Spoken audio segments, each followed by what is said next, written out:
Boa noite para todos que já estão aqui conosco. Agradeço muito a presença de todos vocês aqui. Sinto honrado de passar essa quinta noite, compartilhar essa quinta noite com vocês. Deixa eu só aumentar aqui minha visualização para ver o maior número de pessoas possível. Perfeito.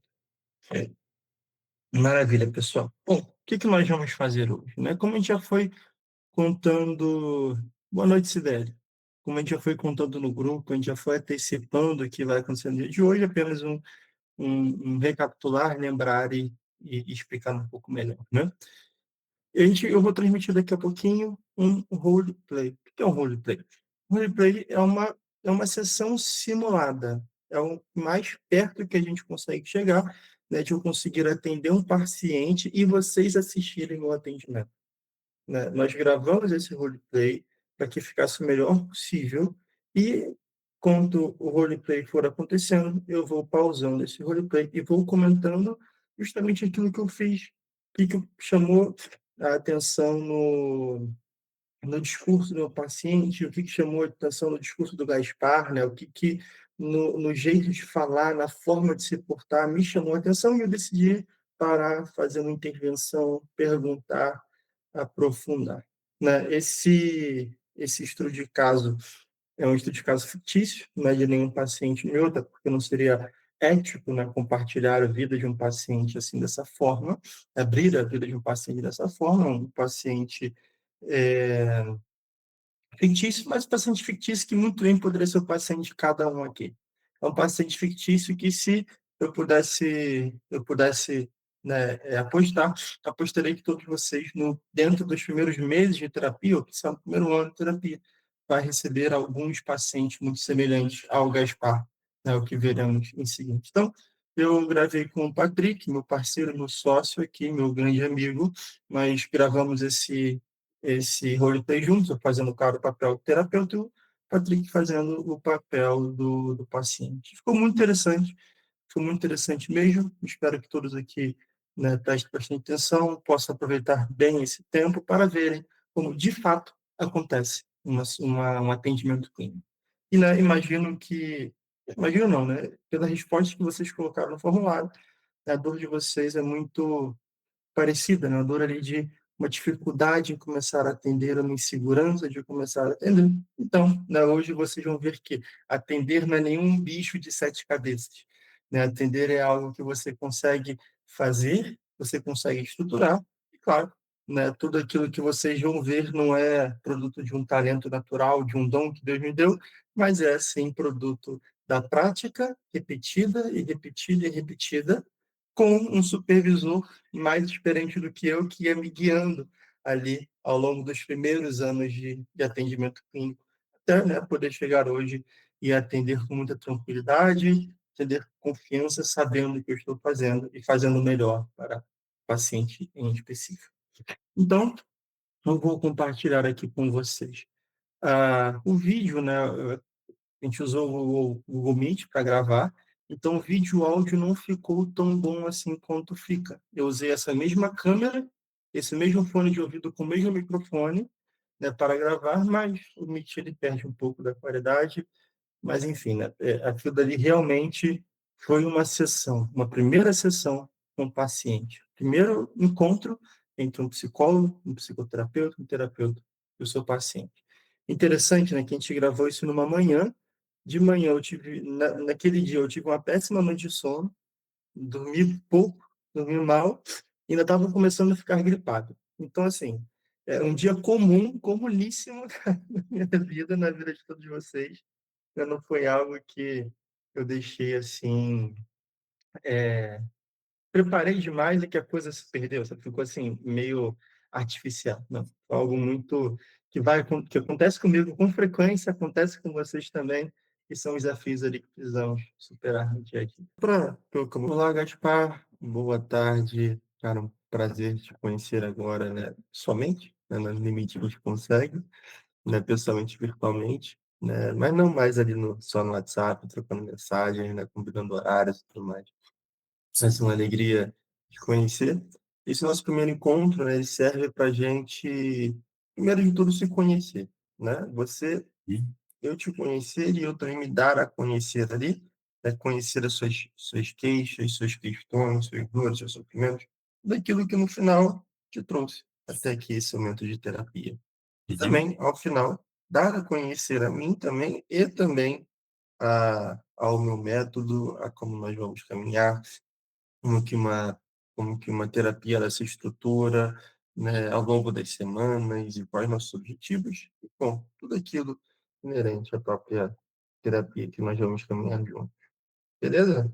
Perfeito, perfeito, Emílio. Boa tarde aí. Boa tarde. Meu caro, bom, e quebra-gelo, né? Estou apresentando o que vai acontecer na primeira sessão, estou dizendo que será a primeira sessão. O Gaspar, é a primeira vez que ele faz terapia, a primeira vez que ele faz terapia comigo, sobretudo. Né? Então, além de ele não conhecer como funciona a terapia, ele não conhece como eu faço terapia. Então, eu faço ali um pequeno quebra-gelo, explicando o que vai acontecer para que ele não seja pego de surpresa na primeira pergunta que virá logo agora. Acho que a primeira pergunta que inicia todo o processo terapêutico, acho que é a mesma, né? O que te traz a terapia? Então, Emílio, eu tô com uma ansiedade muito forte, assim, eh, coisa que eu nunca tive antes. Depois que eu comecei no emprego novo, eu parece que eu tô com o tempo todo com medo de errar, sabe, de causar um prejuízo grande, e é uma coisa que não sai da minha cabeça. E conversando com a minha esposa, eu achei melhor procurar, de fato, uma ajuda nesse sentido, porque isso já tá começando a me afetar no meu trabalho. Eu já fico ali com aquele receio, aquele medo de errar, isso acaba me travando. Então, eu acho que não tá sendo algo normal, natural, sabe, acho que já tá sendo algo patológico nesse sentido. Sim. Percebam, né? Isso foi a queixa principal do Gaspar. É a queixa principal do Gaspar. Ou seja, nós temos diante de nós um homem importante, casado, também importante, já percebeu que ele é casado. A esposa dele que o convenceu de procurar ajuda, né? Foi ela quem percebeu que ele não estava bem, que ele não estava normal e o fez procurar ajuda. Ele começou num emprego novo.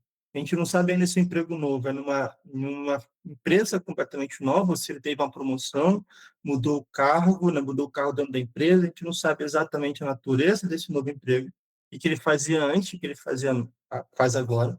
Mas, nesse novo emprego, nós temos ali um fator de, ora, ele vivia num ambiente que ele controlava, aparentemente, agora ele já não controla mais esse ambiente. E aí, por ele não controlar mais o ambiente, né, ele errou, né, medo de errar e causar prejuízo grande, né? Ou seja, ele provavelmente já errou ou estar quase errando, e aí por isso o medo de errar, e aí por isso até também corrobora na hipótese de ele ir para um ambiente em que ele já não tem mais o controle, e aí, claro, errar e causar um prejuízo grande. Então, então o cargo que ele ocupa é um cargo importante e um cargo de grandes consequências. Para quem? Para um cliente, para a própria empresa, para si, para a família, não sabemos, precisamos investigar. Isso não sai da minha cabeça. Tudo isso aponta para o quê? Parece-me uma ansiedade. Parece, não sei ainda. Ele só deu a queixa principal. Só falou que motivou ele a buscar a terapia. Então, me parece, mas vamos investigar isso daí. É ansiedade? É, vamos confirmar. Aí, ao longo da sessão, a gente vai confirmando essa ansiedade, né? Sim. Você falou, depois que você começou um novo emprego, que começou esse quadro de ansiedade? Isso, exatamente, exatamente, amigo. Para poder te situar, eu comecei há 3 meses num cargo de consultor financeiro. Eu era auxiliar financeiro, então o peso das minhas decisões, das minhas tomadas de decisão eram menores, né, eu auxiliei ali, mas eu não era, diretamente responsável por, poxa, tocar a carteira de investimentos de muitas pessoas, muitas empresas que depositam confiança em mim. Então, quando eu tive essa promoção, há mais ou menos uns 8 meses atrás, não tinha, assim, alguma coisa relevante do ponto de vista emocional. Claro, aquela coisa do trabalho normal, a gente fica meio apreensivo e tudo mais.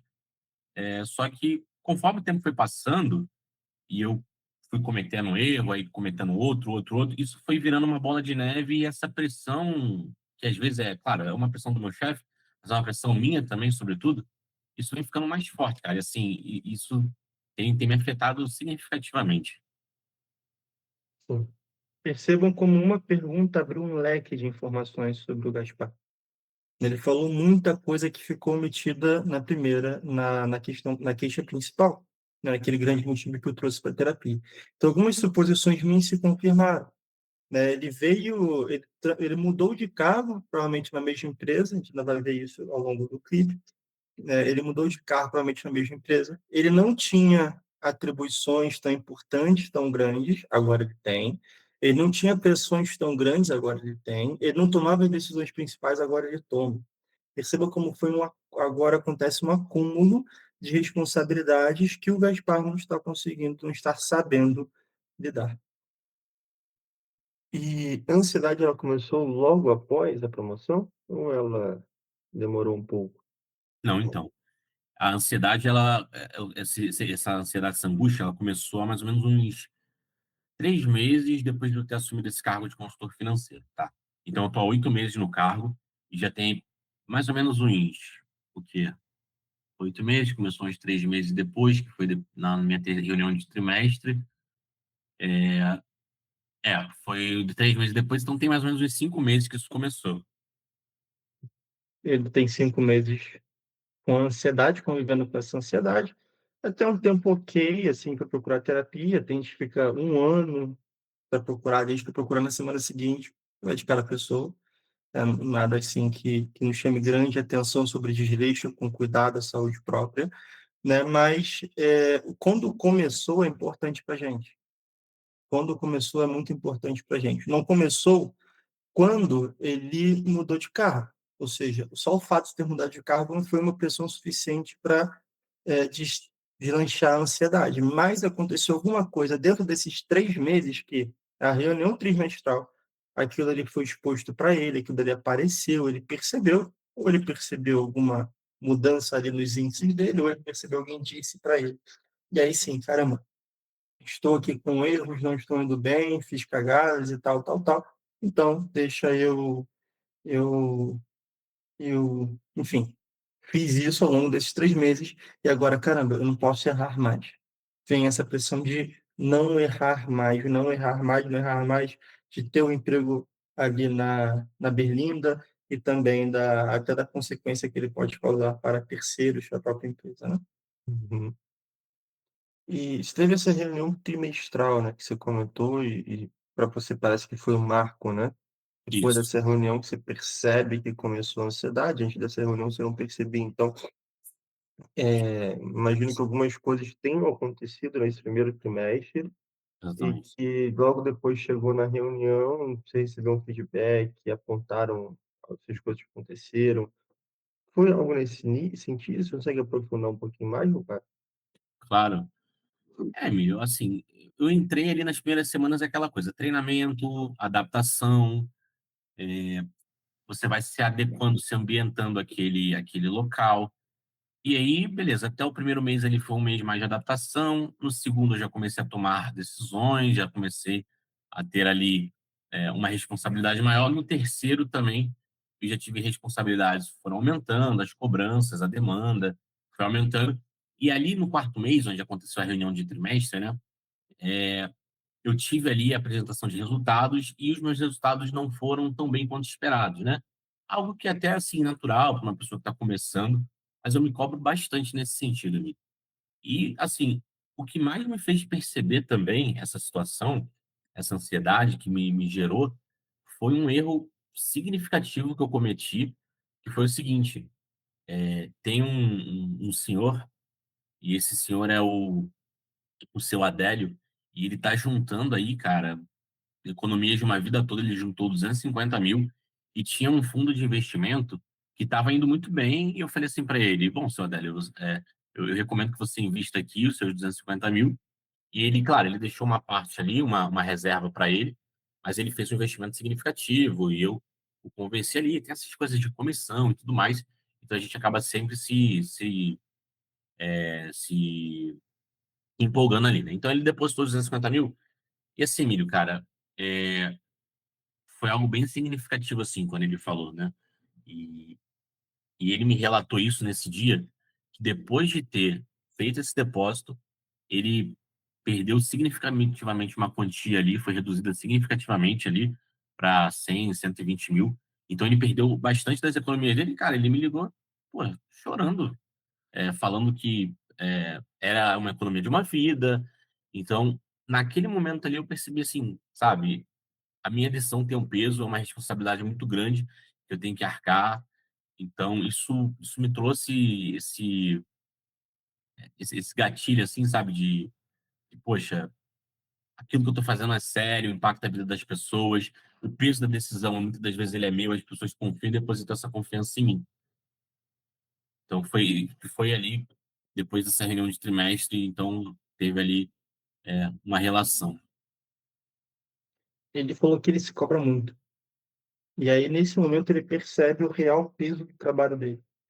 Ele toma decisões que podem afetar a vida como afetou a vida do seu Adélio, né? Infelizmente, um cara perca 100, 200 mil reais e que, cara, não é qualquer um, assim, não é um grande empresário que ganha isso cada mês. Ele, não, é um senhor, né? Ele se dá, ele lida com senhores, com pessoas que juntaram uma vida inteira, querem render um pouco mais do seu dinheiro, talvez comprar uma casa no futuro com esse dinheiro rentabilizando mais, qualquer coisa que seja.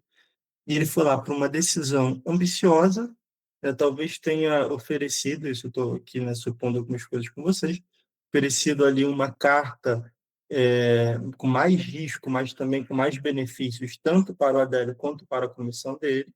A coisa quebrou, né? A coisa quebrou. Mas, sim, a gente escuta, entende e não julga.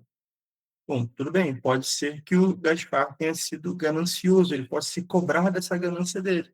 Tudo bem, é dado, sim. A gente entende, anota, vê, guarda na memória e levamos. Não paramos, não julgamos, né? Por mais que seja qualquer aberração que a pessoa venha falar, nesse caso não é nada assim tão de aberração, né?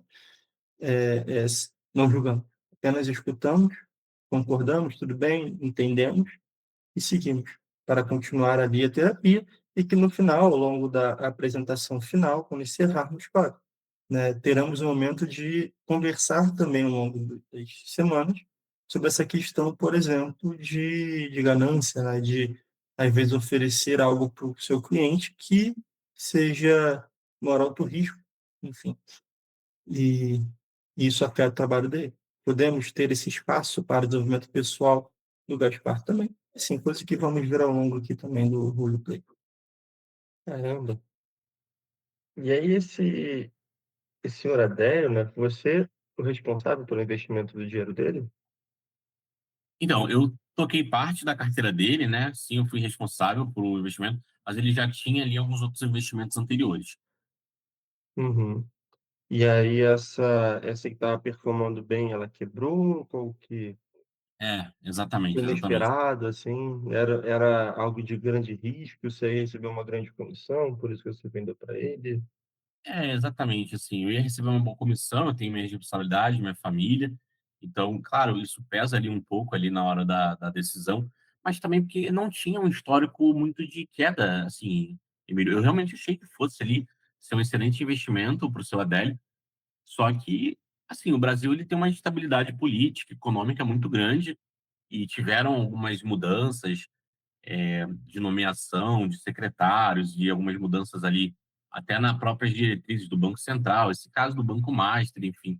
Isso foi gerando ali uma certa instabilidade nessa bolha financeira e acabou que pô, o resultado foi catastrófico, né, cara? O seu Adélio, poxa, perdeu ali uma boa parte das economias dele. E eu imagino a situação dele, o cara trabalhou a vida toda e ver os ganhos dele reduzido a, a, a metade do período que ele trabalhou a vida toda, e assim, ele me ligou em prantos, como eu te falei, as economias de uma vida e tudo mais, enfim. E, e foi muito por causa dessa questão também da estabilidade. Sim. E, bom, falamos de comissão e tudo mais. Qual que é o teu salário médio por mês? Claro, sei que varia ali por comissão, mas em médio aí, Tá. em média. Então, o salário ele gira ali em torno de 8 mil. Às vezes depende, às vezes eu consigo é, uma comissão maior, às vezes uma comissão menor, só que ele gira ali em torno de R$ 8.000, tá? Mas assim, é o que eu te falo, não é um baita salário, em que um salário que, poxa, por exemplo, eu tenho 4 filhos, né? Então, não é um salário que eu consiga, poxa, é, dou a melhor condição, melhor escola, não. Mas é um salário que eu consigo, de fato, me manter, honrar ali minhas despesas, consigo guardar um pouco ali na medida do possível. A minha esposa também, ela trabalha como autônoma dentro de casa, então isso já dá uma ajuda financeira também.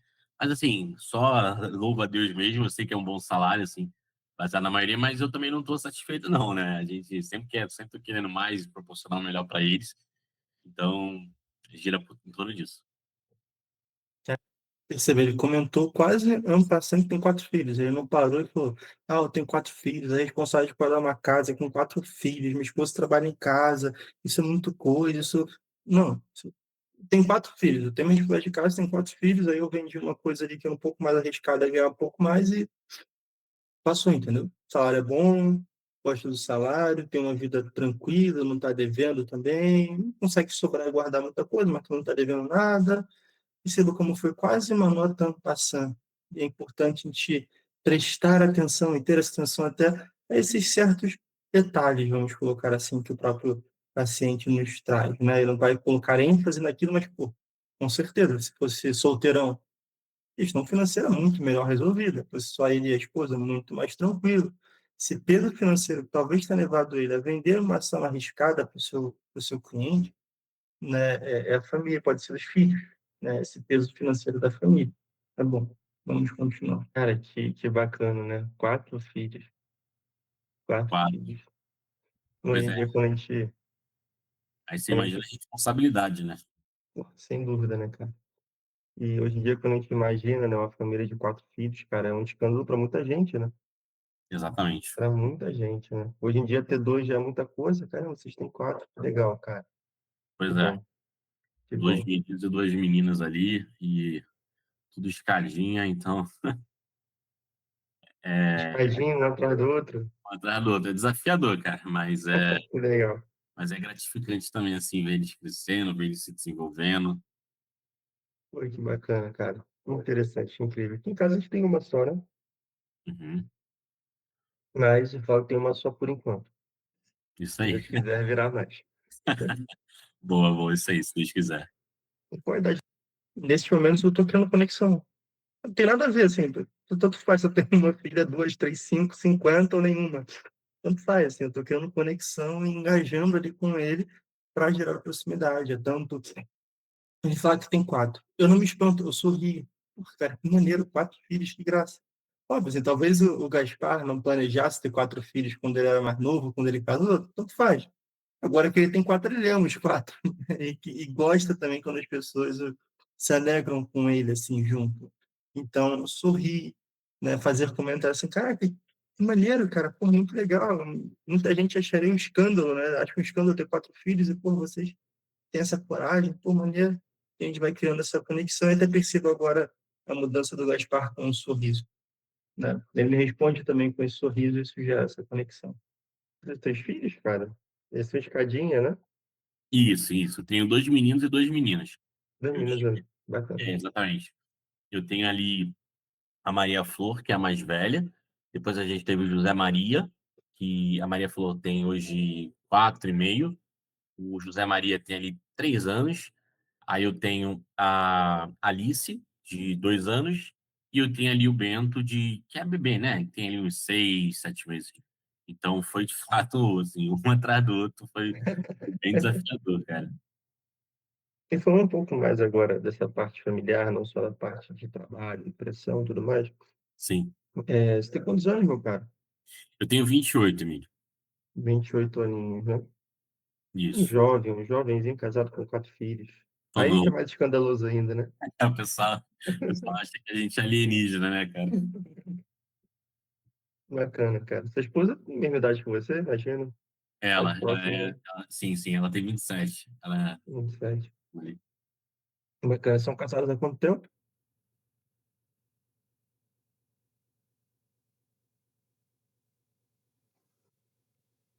Deu uma travada? Emílio? A gente ficou namorando ali mais ou menos uns 2, Tá 3 anos, e a travado. gente casou. Bacana, cara. Rápido também, né? Sim, sim. Legal. Graças a Deus ali. Tive também a ajuda dos meus pais, questão do casamento, a gente já Emílio, trabalhava, já tinha uma Normal. maturidade maior em relação a isso, dá já um tinha uma pause aí. renda. E aí a gente Deu uma travada na sua internet. Volta ali um pouquinho, a parte do que você pergunta tirando essa questão, falando sobre a questão familiar em sequência. Tá, deixa eu procurar. e eu tenho ali o Bento de que é bebê, né? E-mail. Exatamente. Por favor, isso aí, se Deus quiser. Qual a idade dos teus Não, filhos? acho que é lá para os 11 minutos. Poxa, bacana, cara. 11 e 11, como que é? pouquinho. É, 11 e pouquinho. E eu tenho ali o Bento de que é bebê, né? Tem A ali partir daqui, tá bom? Tá bom, tá bom. uns 6, 7 meses. Então foi de fato, assim, um atrás do outro, foi bem desafiador, cara. E falando um pouco mais agora dessa parte familiar, não só da parte de trabalho, pressão e tudo mais.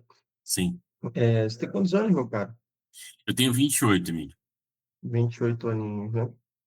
Isso. Um jovenzinho casado com 4 filhos. Tô Aí que é novo. mais escandaloso ainda, né? O pessoal acha que a gente é alienígena, né, cara? Bacana, cara. Sua esposa tem a mesma idade que você, imagina? Tá próximo, né? Sim, sim, ela tem 27. Ela é. 27. Bacana. São casados há quanto tempo? A gente é casado há 6 anos, Emílio. A gente casou bem novo mesmo. Eu já estava bem decidido ali em relação à nossa vocação, em relação à nossa afinidade junto. Então, a gente ficou namorando ali mais ou menos uns 2, 3 anos e a gente casou. Bacana, cara. Rápido também, né? Sim, Nesse momento, a cabeça começa a fazer conta, né? 28 menos 6, 22, menos 2, 3, 19, 20 anos. Ou seja, começaram a namorar com seus 19, 20 anos, provavelmente ali na faculdade, então, né, vamos começar a investigar como essas coisas aconteceram também. Porque, afinal, né, a gente não está aqui para tratar a ansiedade. A gente está aqui para tratar o ansioso. Alguém que tem ansiedade. Então, essa pessoa, ela é importante, ela é o mais importante, ela é a única coisa importante que nós temos. E aí, sobre essa pessoa, dá-se a ansiedade. Né? Então, vou falar isso melhor ao longo, mas a ansiedade é uma emoção. Então, é sobre uma pessoa se dá alegria, se dá emoção, se dá tristeza, se dá ansiedade, se dá coragem, se dá tudo quanto. Então, precisamos conhecer a pessoa se quisermos tratar aquele medo, essa ansiedade que ele coloca. sim, sim. Legal. Graças a Deus ali. Tive também a ajuda dos meus pais, questão do casamento, a gente já trabalhava, já tinha uma Normal. maturidade maior em relação a isso, já tinha uma renda. E aí a gente casou, né? E Deus foi colocando tudo no nosso caminho. Graças a Deus ele providenciou tudo assim nesse sentido.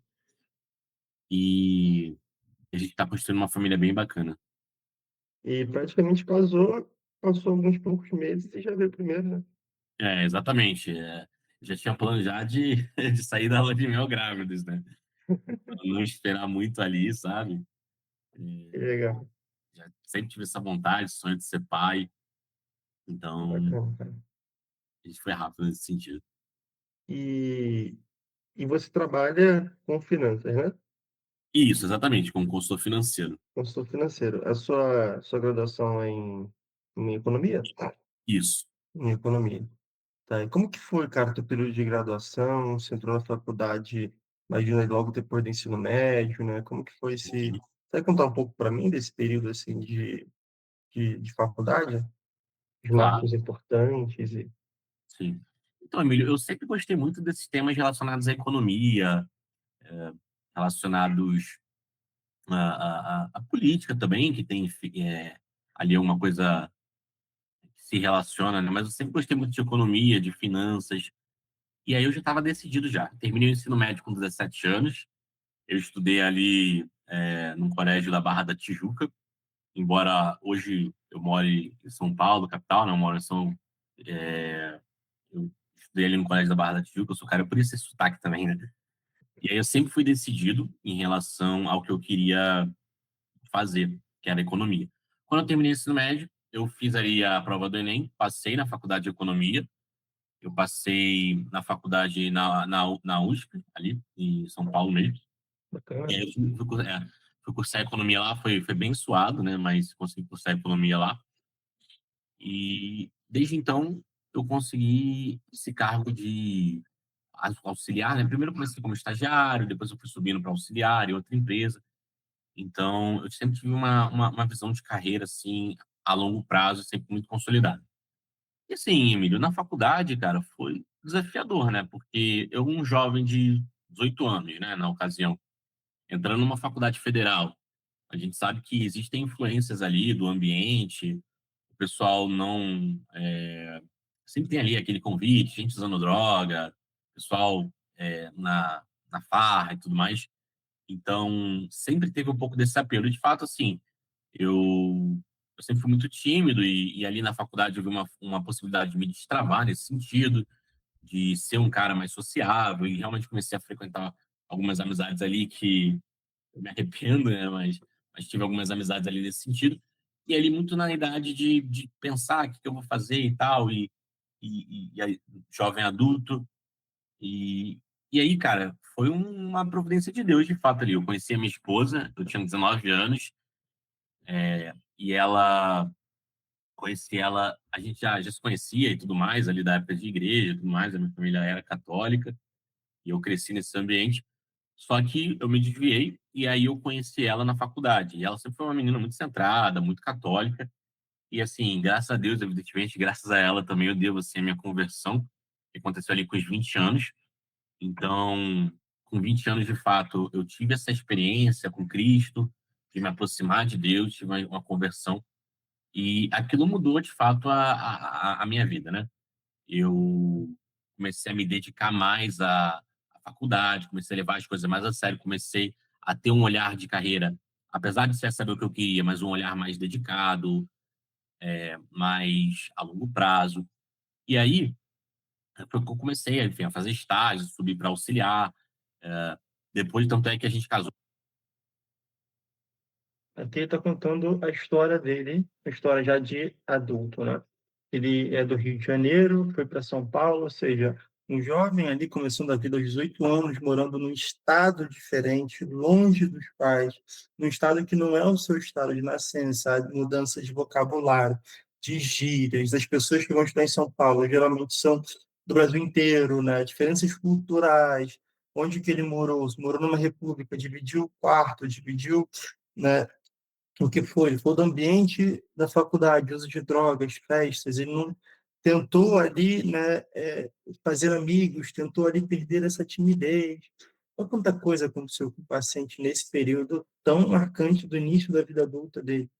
Né? O quanto disso tem a ver hoje com quem que é o Gaspar, com essa ansiedade que ele sofre, com as expectativas que ele tinha de vida, né? Ainda, claro, é muito pouco, né? Estamos começando a abranger mais a vida do nosso querido Gaspar, para podermos, então, né, fazer uma abordagem que tenha sentido para o Gaspar e que tire o Gaspar dessa. Ainda veremos mais sobre a família do Gaspar, os pais do Gaspar, a esposa do Gaspar, a conversão do Gaspar. E até, né, a gente pode até pensar, o encontro com Cristo. Caramba, um pouco diferente, uma maneira um pouco diferente de dizer. Geralmente a gente escuta encontro com Deus, encontro com Jesus, né? Encontrei Jesus, aceitei Jesus. Mas essas formas são forma um pouco diferente. Caramba, interessante. Né? Interessante. Então, e como que foi essa conversão do Gaspar? Um meio mais tradicional, um meio mais pentecostal? Como que foi? Isso é muito importante, esse meio da conversão dele. Né? E também vamos ver isso ao longo do roleplay. Como eu te falei, eu tinha 23 anos, casei novo, cara, casei bem novo. E, porque eu já tinha essa decisão, já tinha isso já traçado dentro de mim. Então eu terminei a faculdade ali, eu entrei com 18, saí com os 22 ali, 23, e eu já tinha isso dentro de mim que eu queria construir família com ela, sempre achei ela uma mulher muito incrível. E aí eu já tinha ali uma certa estabilidade financeira como auxiliar, ela também já trabalhava, embora depois do primeiro filho ela começou a trabalhar em casa, né? Então, a gente tinha ali uma grana, meus pais ajudaram e a gente casou, cara. Mas assim, acho que é basicamente isso que eu tenho para descrever do meu período de faculdade. Assim, foi metade ali bagunça, metade brincadeira, mas na outra metade ali, graças a Deus, ele me pensou ali, eu consegui me dedicar melhor a isso. Que legal, cara. História muito bacana, viu? Bonita. Valeu, obrigado.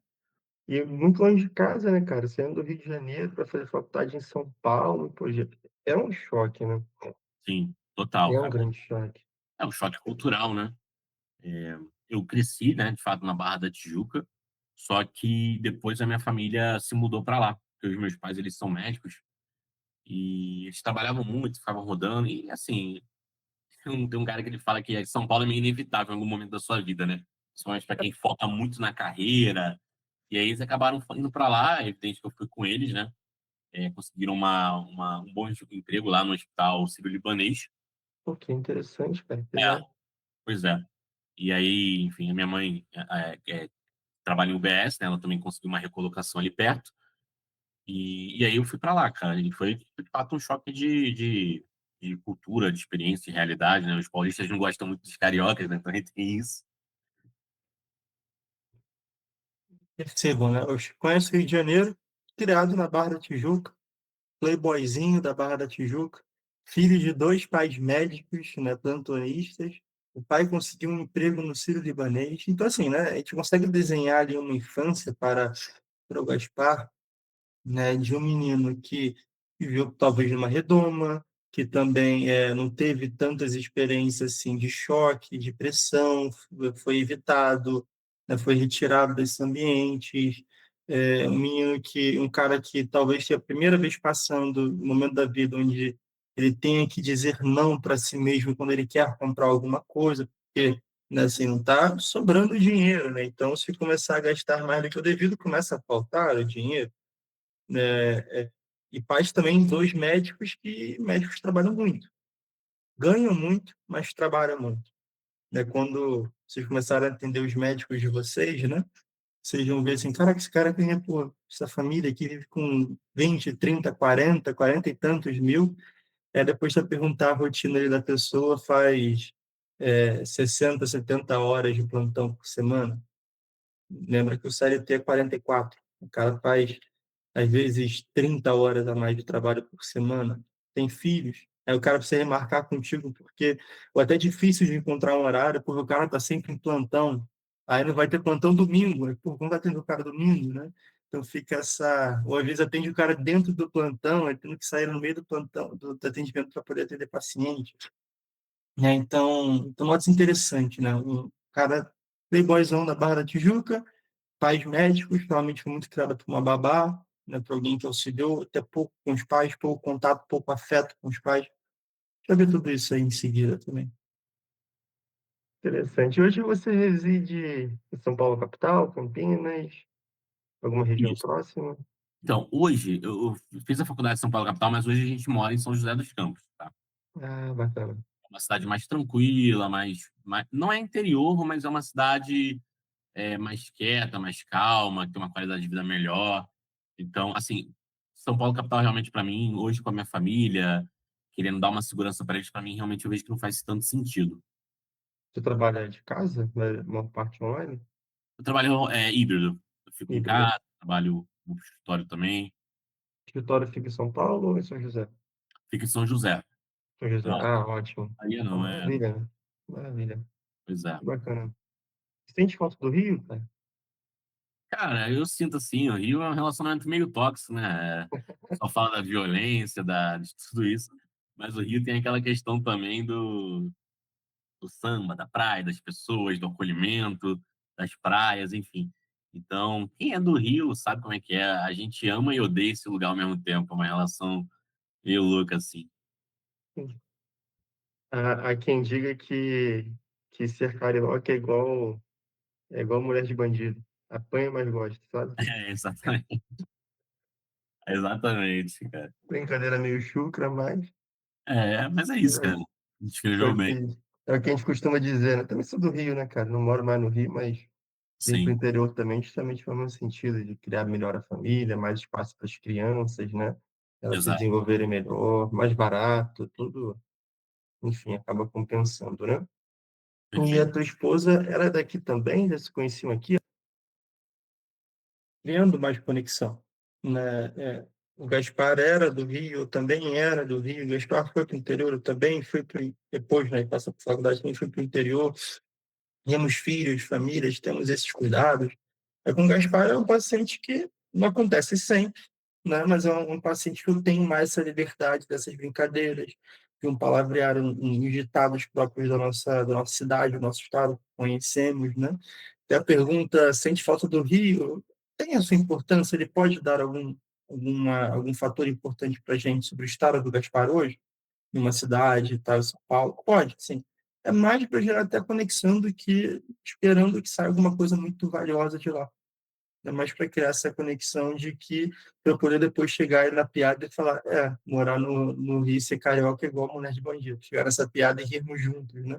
Então, até uma construção para chegar lá, irmos juntos e, né, o que é melhor para criar conexão do que rir junto com alguém? Do que rir junto com alguém? Né? Então, precisamos ter esses momentos ali para criar essas conexões com o Gaspar, é um paciente que são mais abertos, né? Haverão outros que nem tanto, e a gente vai lidando ali jogando com a bola que é possível, fazendo limonada com os limões que nos são dados, né? Ela foi para lá, tem para cá, se conheceram na faculdade. Isso, cara. Então, a minha esposa, coincidentemente, ela também era do Rio de Janeiro, né? Então, quando a gente se encontrou, foi tipo uma coisa muito doida assim, Emílio, porque ela era do Rio de Janeiro, né? Só que ela não morava na Barra da Tijuca, ela morava na Curicica, e a gente sempre se viu nas paróquias, movimentos, etc. Questão de juventude ali. E aí, cara, quando eu vi que ela estava fazendo faculdade também, lá em São Paulo, a gente se reencontrou, foi tipo, caramba, sério, pô, que legal, que bom te ver aqui, quanto tempo, como é que você tá? Mas é aquela coisa, né? A gente se encontrou em outro momento de vida e tudo mais, e a gente foi se conhecendo, eu chamei ela para tomar um drink, e ali as coisas foram acontecendo, né? E graças a Deus aí que essa feliz coincidência aconteceu, porque de fato eu sou um novo homem hoje. Que legal, cara. É interessante, né? Em São Paulo, a cidade do Brasil com 16 milhões de pessoas, ele vai ficar com a carioca. Preste atenção, assim, né? Essas coisas não são muito por acaso. E como a Carol, que ele já conhecia, assim, não era uma menina nem estranha. Ele vê ali um porto seguro, né? Alguém que fala a língua dele, que ele já sabe que fala a língua dele, que tem ali certa cultura parecida. Ele vai atrás, ele junta, ele se relaciona, ele namora e etc. Não é por acaso, essas coisas não acontecem por acaso. Muito bom, muito bom.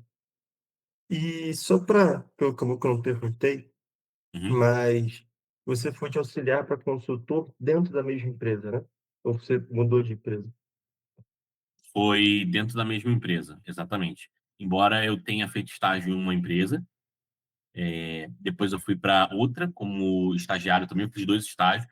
E nessa segunda, eu fui, que é essa que eu tô atual, eu fui efetivado de estagiário para auxiliar, e agora de auxiliar eu fui para consultor. Muito bom. Não, não, muito bom. E como auxiliar, né? Bom, o próprio nome diz, você auxiliava alguém, né? Então não era você quem tomava as decisões centrais e vitais, né? Exato, cara, exato. Eu auxiliava alguém, eu fazia as análises, eu mandava um parecer ali, trazia as atualizações do dia, de investimento, de como está o cenário, e auxiliava nessa tomada de decisão, mas de fato não era eu que tomava as decisões ali no fim do dia, quem assinava, né? Tinha outra responsabilidade técnica, Uhum, mas não tinha aquela responsabilidade estratégica, né? exatamente. Interessante, cara. Interessante. E bom, você teve essa queda de resultado, esse erro significativo, e como foi desses 3 meses para cá? Né? Você falou que começou com ansiedade, tentou manejar ali, aí você começou com a tua esposa, vocês chegaram a precisar fazer terapia, chegou a cometer mais algum grande erro, conseguiu evitar isso, o resultado continuou baixo, conseguiu recuperar? Assim, Milho, depois desse erro que eu te falei, desse resultado um pouco abaixo ali no relatório trimestral e essa coisa aconteceu com o seu Adélio, cara, isso mexeu comigo e me fez ter mais cautela, me fez ser mais atencioso. Por um lado, isso é bom, mas por outro lado, eu acabei ficando fixado nisso, em não errar, em, sabe, tolerância zero, não posso errar. E eu tenho uma autocrítica muito grande também, cara, porque, assim, eu sei dos potenciais que eu tenho e eu, assim, na minha cabeça eu não tolero que eu cometa esses erros, né? Às vezes eu sou um patrão muito duro comigo, né? E aí tiveram outros erros também, porque eu acabo ficando tão fixado nessa situação, não posso errar, não posso errar, que isso me deixa travado, assim, né? E aí eu fico nessa ânsia de não errar, de me dedicar mais, de estudar mais. E quando você coloca muito foco nisso, você fica meio paranoico e aí as coisas parecem que não fluem naturalmente, sabe? Então, foram acontecendo outros erros e é uma bola de neve, porque eu cometi um erro, aí eu fico paranoico, aí eu começo a botar meu foco naquilo, para não errar, e foco em não errar, foco em não errar. E aí eu acabo ficando tenso e vou lá e erro, porque É, errar é humano. E aí eu fico nisso, eu me cobro mais e mais e mais, até o ponto que chegou de 3 meses para cá, que eu falei assim, cara, pô, não consigo tirar isso da cabeça, Emílio. Eu chego em casa para conversar com a minha esposa, a minha cabeça não desliga. Porque eu fico pensando, mas aquele investimento que eu fiz, e se alguém tiver um prejuízo? E se eu fizer aquilo outro? Mas aquele meu erro, mas eu poderia ter feito diferente. Então, cara, acaba sendo ali é, um sofrimento para mim, uma coisa que não sai da cabeça. eu estou interrompendo menos, né, até para justamente a gente ver como, para ver a naturalidade que desenvolve a sessão de terapia e também porque tudo que eu já falei, assim, no início, mais para o início desse roleplay, né, desses comentários, está se desenvolvendo, está aparecendo. Perceba, aparece. Eu vou perguntando e vou direcionando para onde eu quero a terapia, né, e essas coisas elas vão aparecendo. O Gaspar ele vai e toca nos pontos, muitos daqueles que eu suspeitava que era. Alguns pode ser que não, beleza, também não, acontece. Então, a gente vai supor algo, às vezes é certo, às vezes é, né, e é exatamente isso que a gente vai atrás ao longo da sessão. Não preciso mais interromper tanto porque vocês estão vendo o desenrolar natural da própria sessão, da própria conversa. E se tem hora para começar, você consegue desligar o computador ali na hora certa, meio que você não tem hora, quando o cliente chama, você tem que responder, você fica de olho no mercado. O mercado financeiro ele fecha às 6, né? Ele funciona ali no horário comercial, né? Mas o teu trabalho, você obedece ali um horário comercial, um horário personalizado, ou tu não tem um horário quando o cliente quer, tem que atender. Cara, eu tenho ali um horário que eu tento seguir, mas é aquela coisa, né, Emílio? É conta para pagar, é responsabilidade, eu gosto de tratar meus clientes bem. Então, eu fico até depois do horário conversando com eles. Aí, às vezes, eu mando proposta às 7, 8 horas da noite. Por vezes, eu estou analisando relatório, estou fazendo ali mandando ali uns dados do dia anterior, do dia, no final do dia, né? Então, cara, assim, eu tento manter esse horário, mas muitas vezes eu acabo extrapolando. E principalmente eu não consigo desligar, né, cara? Final de semana que é o dia de eu relaxar, de eu ir pra missa, de eu descansar, fica aquela coisa ali martelando na minha cabeça, já programando o que eu vou fazer na segunda-feira e tudo mais. Cara, cara. E isso foi também dos seus pais, né? Seus pais dois são médicos, seu pai trabalha no Sírio-Libanês, né? Isso, hoje ele trabalha no Sírio-Libanês, ele é oncologista. Pô, que incrível, cara. Incrível. Tem uma Então, vida, seus pais, perdão, tem uma vida muito corrida nesse sentido, né? corrida, mas também financeiramente eles são muito tranquilos, né? Eu Ele nunca recebeu um tive bom problemas salário. financeiros, Emílio. Nunca tive problema financeiro assim, em relação à minha infância e adolescência. Pelo contrário, eu sempre tive uma vida assim considerada abastada, né? E agora você tá meio apertado de grana, né? 8.000 por mês, 4 crianças, né? Como é Ah, que é? é. Isso, Mas, não é o melhor possível, mas assim, eu consigo pagar as contas e me manter ali, né? Mas assim, eu tenho certeza que tem uma carreira bem promissora nesse sentido. Talvez não ganhe o quanto os meus pais ganham, né? Mas consigo ali. e teus pais te ajudam financeiramente? Você precisa dessa ajuda? Você consegue se virar? Eu me viro, cara, mas às vezes eles perguntam, e aí, como é que tá? Eles se interam pela vida das crianças. Como eles não são muito de dar presença, eles dão presentes, né? Então, eles acabam tendo ali compra uma roupa, vira e mexe. Aí quando tá aqui em São José, leva para sair, busca eles e tal, ajuda na fé. Ah, não, quero fazer uma festa sim, assado, não sei o que lá, para o meu neto. Então, eles ajudam financeiramente, mas assim, não dependo, né? Mas eles dão algumas regalias ali para as crianças. E eles sempre foram assim, mais de presente do que de presenças? Muito ocupados, trabalhando muito. Cara, sempre foram, né? Médico trabalha muito, é muito plantão. Então, eu nunca tive problemas financeiros, mas e também nunca foram muito presentes assim. Eu sempre tive ali um cuidado de um funcionário, de uma babá. Tanto é que tinha uma pessoa chamada ali Nildinha, que cuidou da gente, que ela era Vidinha. muito querida, o apelido dela, Nildinha, muito querida, e sempre cuidou da gente com muito carinho, com muito afinco, e eu levo ela na memória.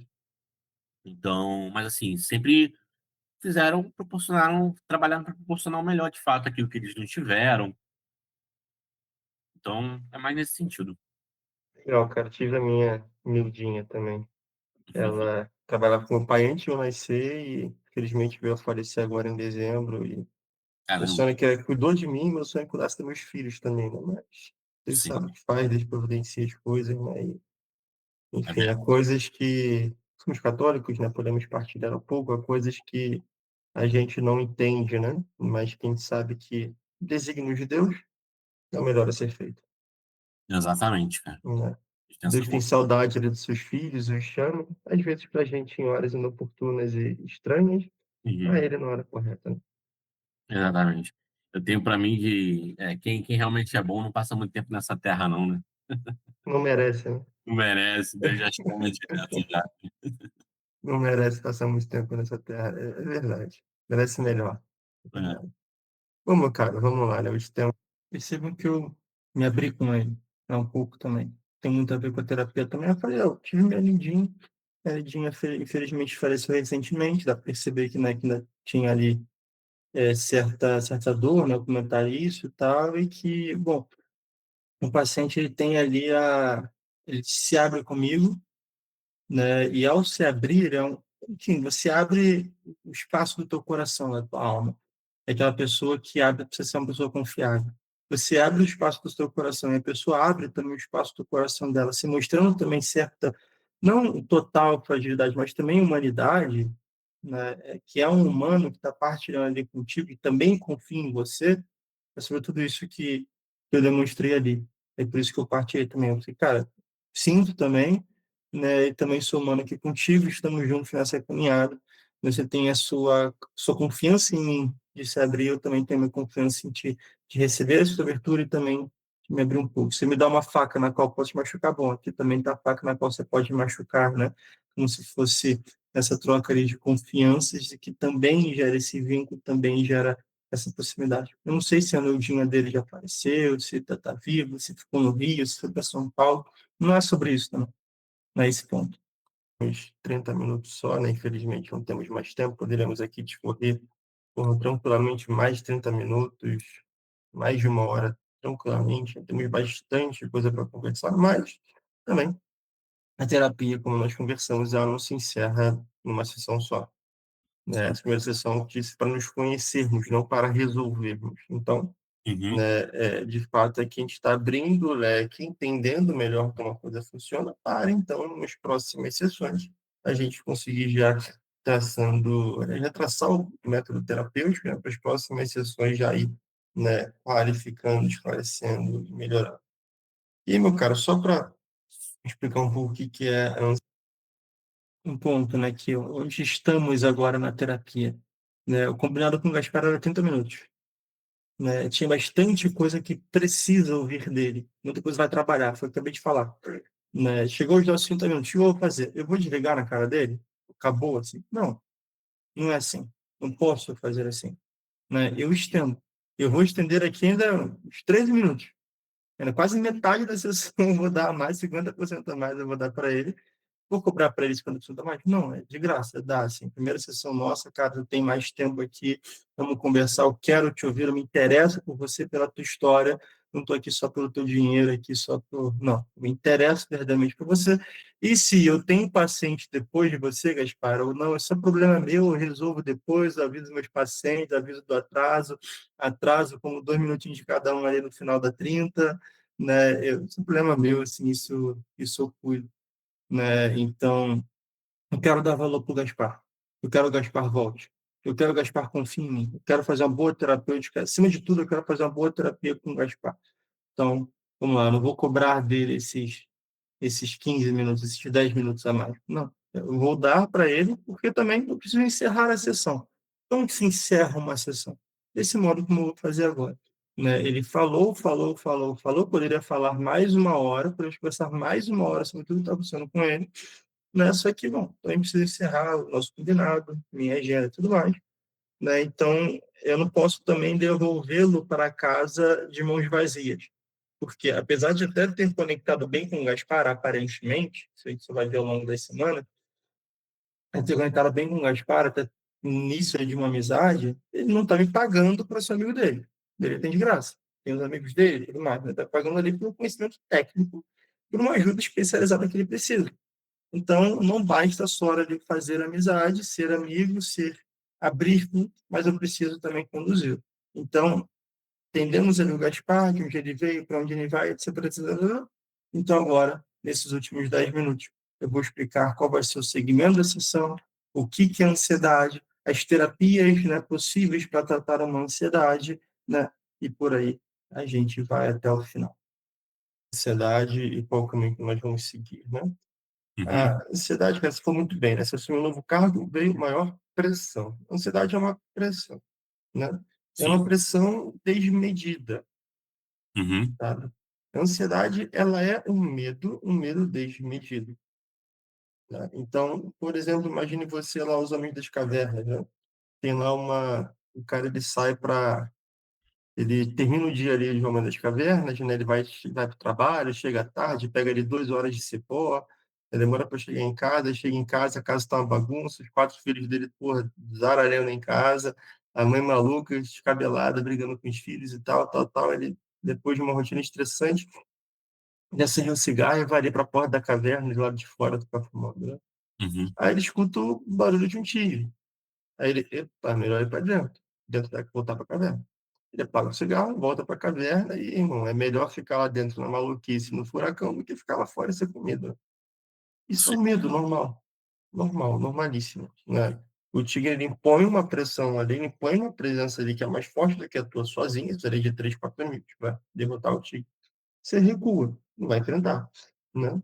Exato. E, ora, aí temos algumas formas de resolver essa ansiedade.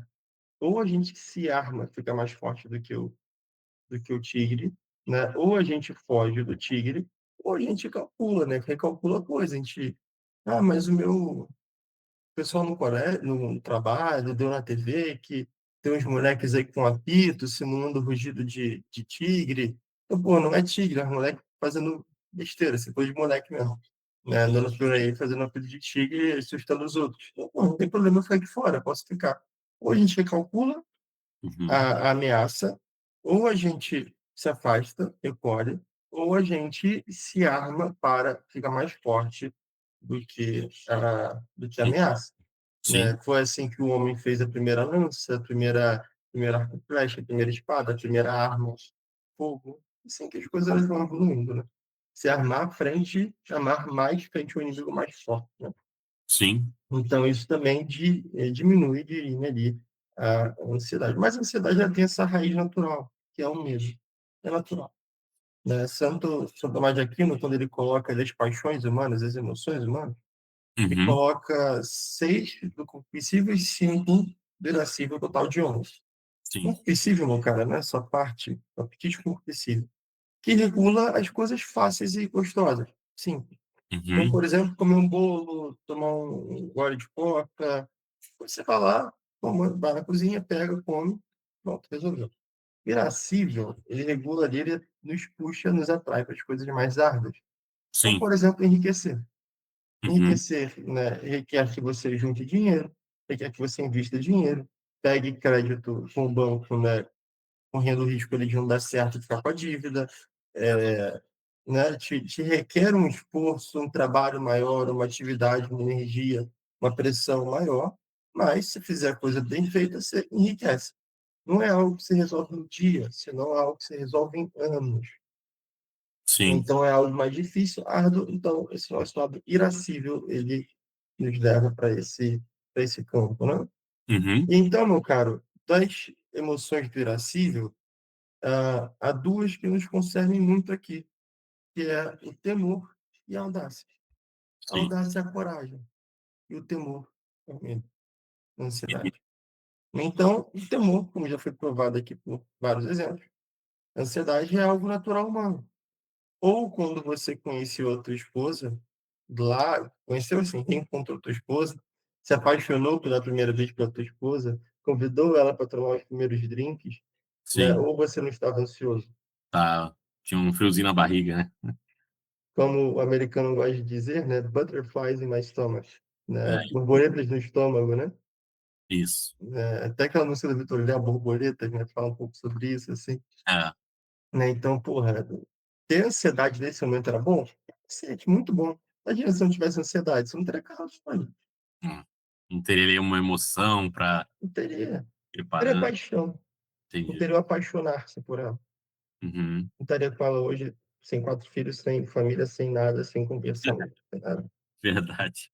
né? Você simplesmente pegaria ali na faculdade a mais bonitinha, mais gostosinha e tal, e pronto, assim.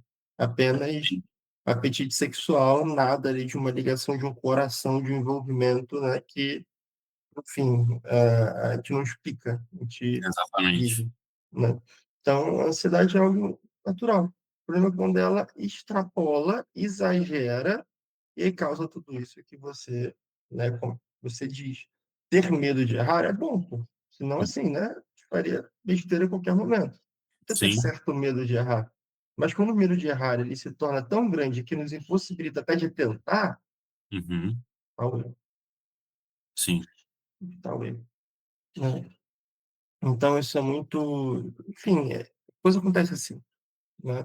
A coisa acontece assim. Só que agora, meu cara, a gente tem que trabalhar para que esse medo de errar seja natural, não te impeça de agir Uhum. e voltemos essa tranquilidade, né, Uhum. para o trabalho ali do dia a dia. E aí entra o outro lado, né, que é um par, né? Um lado e o outro. As emoções de quantas humanas ela funciona assim, né? Amor, ódio, esperança, desesperança, é, nojo e atração, desejo, funciona em par. Então, o Sim. par do temor, a coragem, precisa jogar para a coragem, né?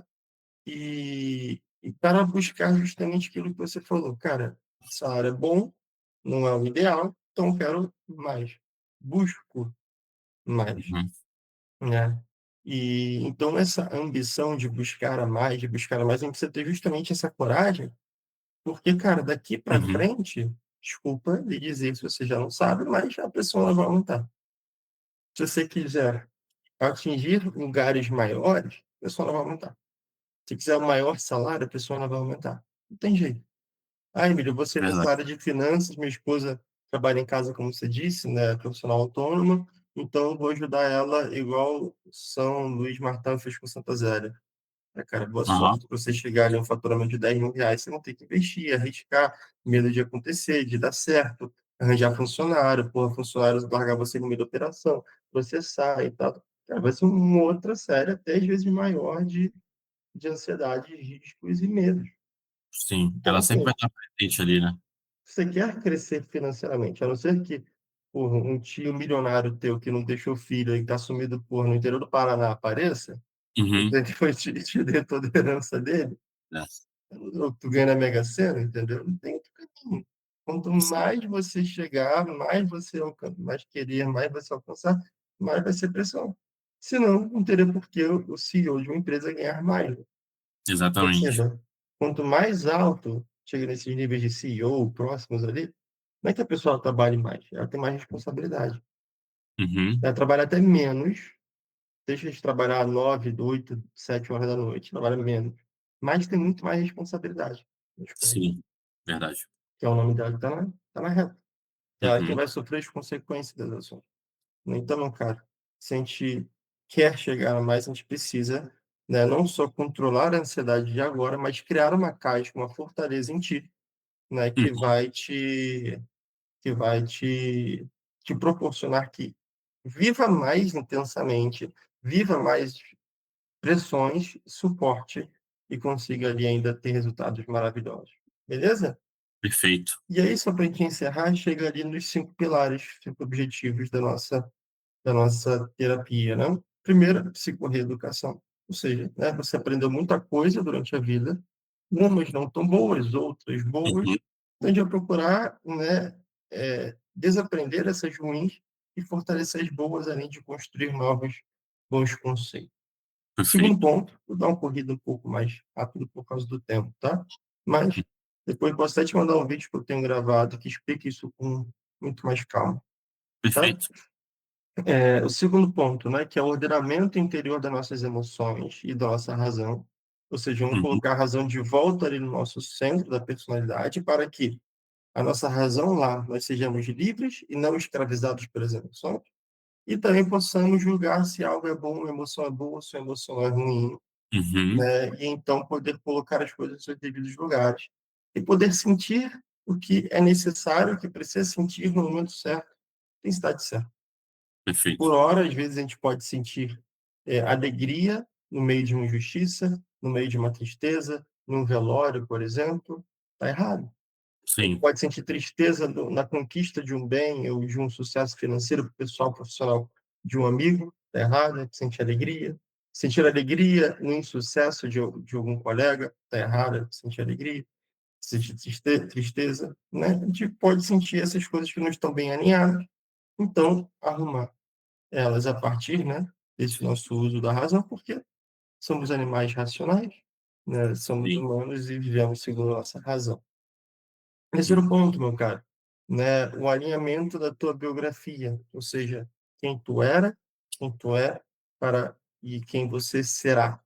Né? uhum, Então, assim, desde tua pequena infância, vamos tratar melhor sobre isso nas terapias, né, até hoje, quem foi o Gaspar, né?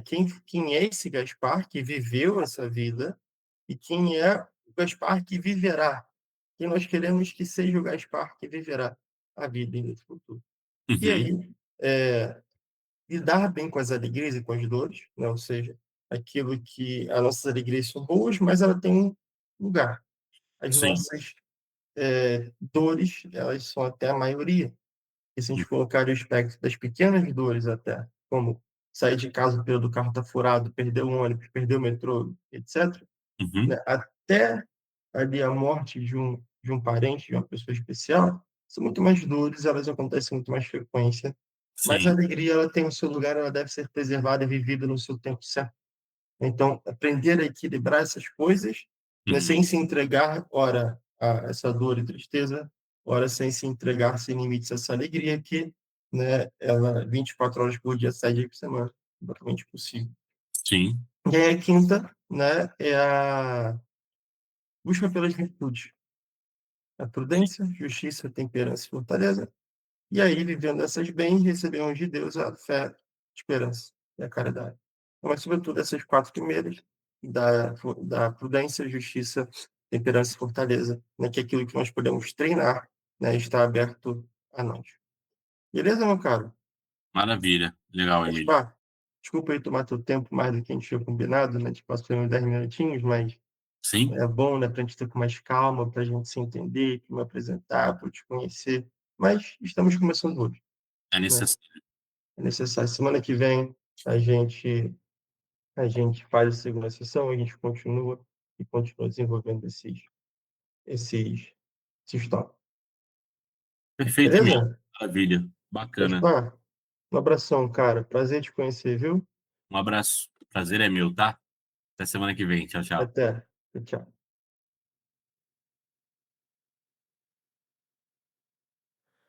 Só nesse final, né, onde eu citei ali esses 5 pilares da terapia que eu conduzo, cara, eu citei assim, né, de cor, porque né, há quantos anos eu não falo isso toda a primeira sessão? De início eu não sabia de cor.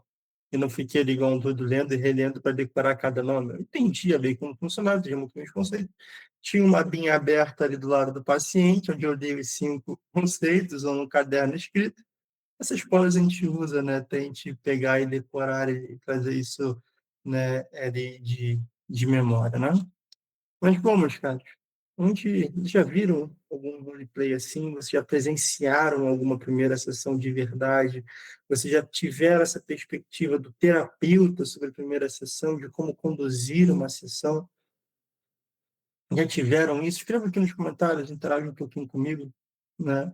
Mas isso é algo que eu queria trazer há muito tempo, né? Já tentei trazer, elaborar esse conceito de roleplay já há algum tempo. Vejo que era o que faltava para mim lá no início, né? Ver primeira sessão, por exemplo, saber como colegas meus mais experientes conduzem as suas sessões, se estão ali com seus pacientes. Não dá para eu entrar junto com o meu colega junto da primeira sessão, isso é impensável, né? Então, eu demorei até para elaborar esse, esse roleplay, porque não é algo fácil, né? Encontrei ao longo da minha caminhada, né, o Patrick, e eu partilhei esse desejo com o Patrick. O Patrick falou assim, cara, eu já fiz vários roleplays, só que é da área dele. O Patrick não é psicólogo, não é terapeuta. Eu falei, porra, cara, sério? Já fez mesmo? Eu falei, pô, já fiz. Eu falei, pô, vamos treinar isso daqui então? A gente treinou uma, duas vezes, por nós ficou bem bacana, e a gente foi. A gente gravou, e aí decidiu, né, trazer isso aqui para vocês, né? Não fazer apenas uma supervisão clínica, como às vezes vocês já estão acostumados a ver, né? Mas fazer próprio um roleplay. E aí, pessoal, né? E agradeço o pessoal aqui, né? O Rafael, a Eliade, que tá dizendo interessante, né? A Aline também, enfim, né? Muito obrigado também pelo feedback. E aí, pessoal, né, se você chegou até aqui, vocês todos que chegaram até aqui, né, eu acho que está claro para todo mundo que, bom, fazer terapia é uma coisa como paciente, fazer terapia como terapeuta é outra, e ainda mais é diferente você fazer com profundidade e segurança, que pareça. Essa daí é completamente diferente. Vocês viram no roleplay, eu não estava improvisando diante do Gaspar, né? Também, tampouco, é um dom natural recebido por Deus, pelos seus Capricórnio, então, capricornianos fazem isso muito bem, né? Pela minha lua, que é bem encaixada, pelo meu temperamento, que é sanguíneo. Não, isso não é. É algo que eu fui desenvolvendo com o tempo de prática clínica, tempo de estudo também, é essencial, sem o estudo que eu tive não conseguiria chegar onde estou, mas é, sobretudo, né, um método bem aplicado, bem estudado, uma leitura clínica bem treinada, tudo que eu passei, né, e fui lidando na minha própria história como profissional, como terapeuta, como psicólogo, através de supervisões bem feitas com profissionais de minha confiança e que já tinham experiência, que já tinham também atendido não sei quantas mil horas de terapia, né, como terapeuta. E, bom, né, falando um pouquinho sobre mim, eu sou supervisor clínico na Clínica Mar Atlântico, né, que é ligada à Faculdade Mar Atlântico. Isso aqui é um projeto meu pessoal, tá, pessoal? Tá? Não confundam, né? Eu peço para você não confundam, não acho que é uma coisa da faculdade, é meu pessoal. Estou dizendo só para não criar, às vezes, chegar na secretaria, falar da supervisão do Emílio, do roleplay do Emílio, não tem nada a ver com isso, é pessoal meu, né? Aos meus colegas aqui na faculdade. Também sou tutor na área de psicologia, né? Alguns de vocês já devem ter assistido algumas aulas minhas lá na plataforma Circle ou através dos links que eu envio lá nos grupos, né? E também, além da supervisão clínica na faculdade, eu também tenho outros grupos, né? Nos últimos anos eu desenvolvi outros grupos de supervisão. Tem aqui alguns alunos meus de supervisão que eu já estou vendo aqui, né? A Jaqueline, da supervisão do CLT. Saudades daqueles nossos encontros, eram bem interessantes, né? Enfim, tem esses grupos também. Vitiano aqui está aplaudindo. Vocês viram ele lá no início do vídeo, né? Dando o depoimento dele. Então, fui acompanhando esses grupos, alguns também particulares, e a maioria dos psicólogos, os terapeutas, né, de modo geral, os psicoterapeutas que eu acompanhei, vive, né, um desses cenários de insegurança para começar a atender. Atendi muitos que desde a primeira sessão com o seu paciente, atendi muitos que já estavam na segunda, terceira, atendi muitos que nem pensavam na supervisão, né? Nem pensavam em começar a atender, e eu fui lá trabalhando com o cara toda essa coragem para que ele consiga os primeiros pacientes, né? E essa insegurança para começar a atender, sente que não vai conseguir criar esse vínculo com o paciente, manter esse vínculo, né, e manter o paciente engajado no processo. Também ficam receosos de realizar intervenções, né, e até adiantando, né, muitas coisas que podemos conversar. Intervenção, tudo aquilo que eu parei ali, o Gaspar, né, e comentei, fiz uma brincadeira, perguntei, sugeri, intervenção, né? Mas fica receoso de realizar essa intervenção porque não sabe realizar, tem receio de como o paciente vai reagir, tem receio da consequência que vai gerar no paciente, tem receio de não fazer bem feito o paciente não voltar, tem receio de tantas coisas, né? E acaba não intervindo quando necessário, ou acaba intervindo também na hora errada. É muitos que estudaram, mas, apesar de conhecer perfeitamente a, a teoria, não consegue aplicar com clareza na prática. Trava, né? Trava para conseguir os primeiros pacientes, trava para atender esses primeiros pacientes. Já conheci pessoas que receberam os pacientes, olha só, né? Porque familiares, amigos sabem que aquela pessoa está fazendo ali curso de terapia, mas não pegaram para atender esses pacientes. E também, assim, às vezes muitos já atendem, mas não conseguem ter profundidade com seus casos clínicos. E, bom, o problema não é a falta de estudo, né? É a falta de uma supervisão contínua, bem direcionada, para tratar bem desses pacientes e direcioná-los bem.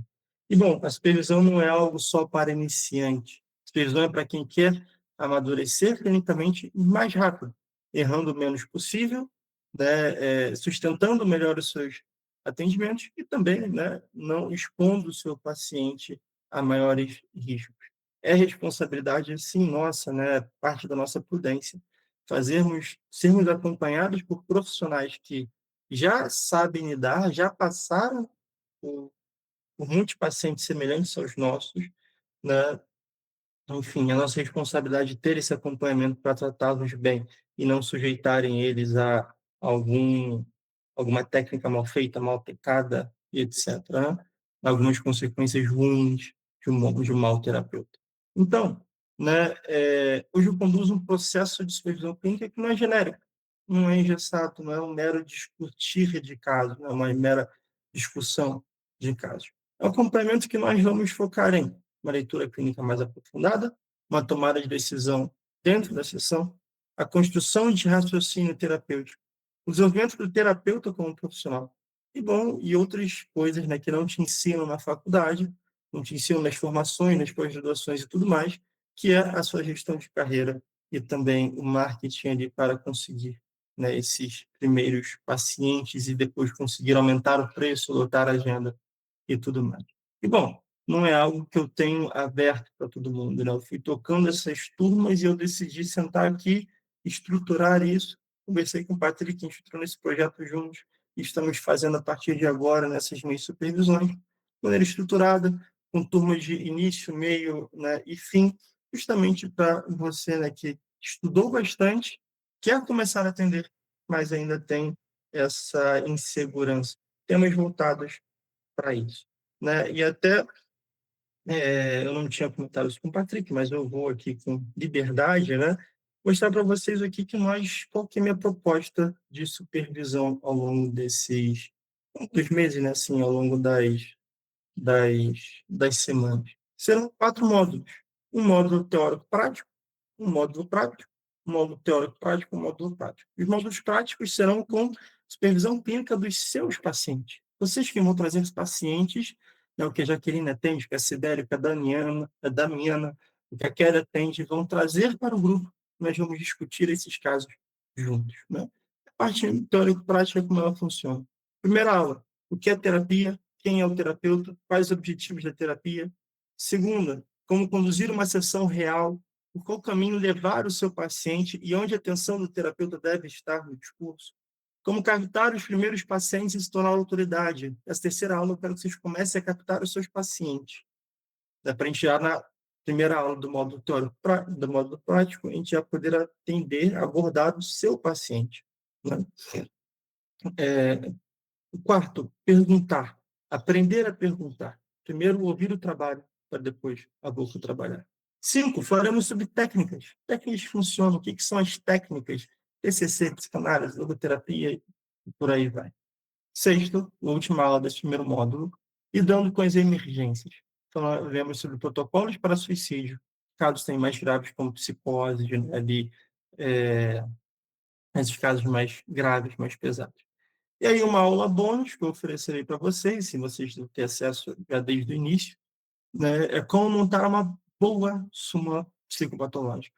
E aí eu vou dar um modelo pronto de relato de caso, que fica para vocês podem personalizar o quanto vocês quiserem. Tirar minha logo, botar loginho de vocês ali, para todo esse trabalho ficar ali bonitinho, né, na cara de vocês. Segundo módulo teórico, primeira aula, a gestão de um consultório e o que esperar dele. Nessa primeira aula, né, aliás, voltando um pouco, na aula de marketing, para ir primeiros pacientes, né, o Patrick vai estar com a gente. A esposa do Patrick, a social media, está tentando fazer o que a esposa dele também deu uma aula de social media para a gente e de, né, de apresentação, como se portar nas redes sociais.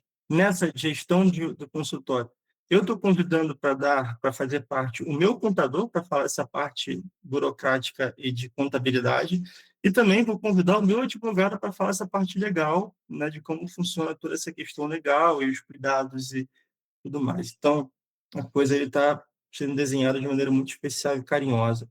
Oitava, como se forma a psicose e como desmontar uma... Psicose não, perdão. Como se forma uma neurose e como desmontá-la em terapia. Bem prático, né?